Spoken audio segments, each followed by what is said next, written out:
I know we've talked about him a lot, but I mean, Miles Kitselman's going to be playing his final home game here. He's only been here for a year. But just the more you watch him, the more you look at him on tape, how much more impressed are you by what he's gotten done in such a short period here? Yeah, I think he's a 10-year NFL guy, to be totally honest with everybody here. Like, just the stuff that he does, not just in the box, but in the route. Like, I don't know, he's everything you want and a guy that you get to coach, and obviously wish I had more time with him, but it's been a pleasure.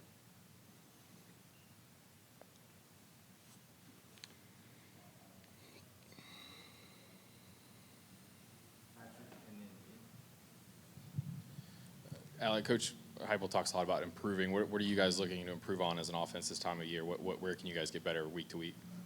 Yeah, I think it starts with just playing smarter, eliminating mistakes that we are in complete control of. To me, that's the basis of it. Obviously, throughout the year, the best teams in the country are getting better every single week, and that's not just schematically adding new wrinkles, but your base fundamentals, your base run footwork, your base how we're catching the ball, how we're putting it straight to the tuck.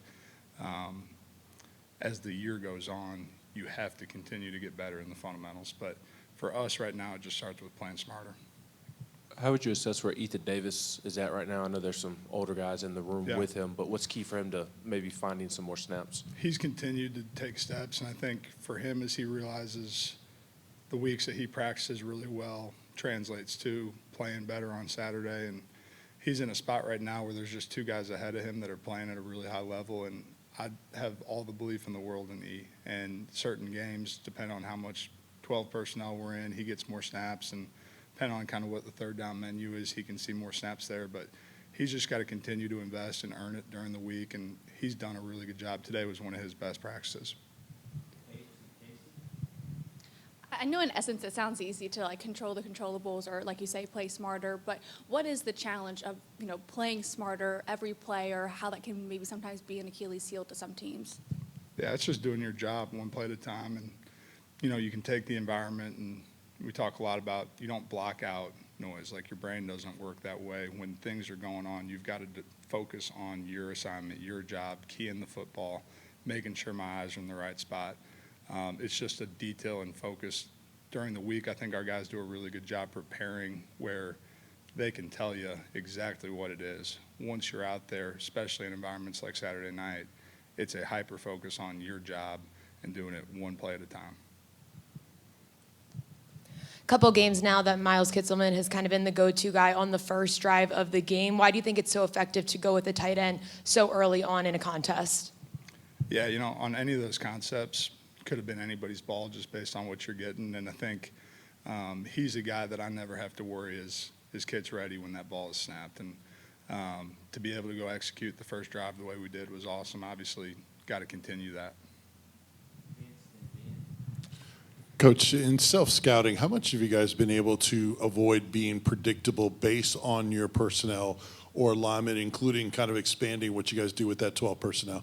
Yeah, I think, we're not a team that has a set, these are the plays we run, and this is all we run, and we may formation it different. We try to game plan the piss out of everybody, and honestly, it's something that you won't know what you get until you line up. A lot of ways that defenses game plan us and throw out new schemes for us. That's how we attack every week on offense, where there's core concepts, there's core menus, but it's more designer and more built for who you are than any other week. As the 12 continues to grow, just finding more efficient ways to do more things out of it. What did you see from Nico and his performance coming off of what all he had to deal with throughout the course of last week? I mean, he's a dog, and I think all the guys know that kid's tough as hell, and when the moment's big, it's not too big for him. And I think as he continues to settle in and play more, man, that's a guy that the entire team is going to be behind. We've asked you about, I think, everybody, but Holden, what kind of season you think he's had, and how has he sort of grown throughout the season? Yeah, I think he's grown so much from what spring early looked like, and he'd be first to tell you just his improvement little by little throughout the course of the year. And you look up, and it's like, man, he's a really, really good football player for us. There's tons of stuff to clean up, just like all of them, but really proud of just, man, a guy that came here because he wanted to be developed and has taken steps every single day to get better. What's something intangible Miles Kitselman does that's allowed him to be this successful and really kind of the go-to guy in the back half? Yeah, I think I've said it in here before, like, he just loves football. And I think that's, like, truly, if you want to be great at this game, if you want to have the success that he's had, it starts with a genuine love of the game, and that is as intangible as it gets. Thanks, guys.